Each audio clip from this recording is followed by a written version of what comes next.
தமிழ் சினிமாவில் பிரபலங்கள் ஒவ்வொருவருக்கும் ஒரு அடைமொழி இருக்குது. அப்படி நாயகிகளில் புன்னகை அரசிங்கிற பெயரை கொண்டவர் தான் நடிகை ஸ்னேகா.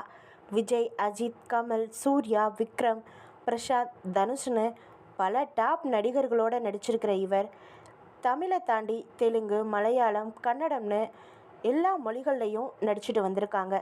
கதாநாயகியாக கலக்கிட்டு வந்தவர் இப்போது பட வாய்ப்புகள் குறைஞ்சு குணச்சித்திர வேடங்களில் நடிக்கிறாரு. இப்போது ஜீ தமிழில் ஒளிபரப்பாகிட்டு வந்த டான்ஸ் ஜோடி டான்ஸ் நிகழ்ச்சியில் நடுவராகவும் இருந்துட்டு வந்தார். கடந்த 2009 ஆண்டு அச்சமுண்டு அச்சமுண்டு படத்தில் நடித்தப்போ பிரசன்னாவோட காதல் ஏற்பட 2 பேரும் கடந்த 2012 வருஷம் திருமணம் செஞ்சுக்கிட்டாங்க. இவங்களுக்கு விகான்ற மகனும்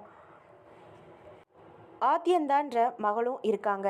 நடிகை ஸ்னேகா ஒரு பழைய பேட்டியில் என்ன சொல்லியிருக்காங்கன்னா, ஒரு முறை பிரபல பத்திரிகையில் அடிக்கடி ஒரே உடைய ஸ்னேகா போடுறாரு, அவருக்கு அணிய வேறு உடைகள் இல்லைன்னு சொல்லியிருக்காங்க.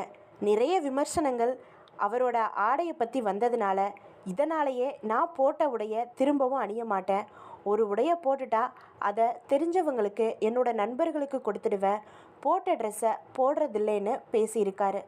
ஸ்னேகாவோட இந்த பதிலை பற்றி நீங்கள் என்ன நினைக்கிறீங்க? உங்களுக்கு ஸ்னேகா பிடிக்குமா அப்படிங்கிறத கமெண்ட் பாக்ஸில் கமெண்ட் பண்ணுங்கள்.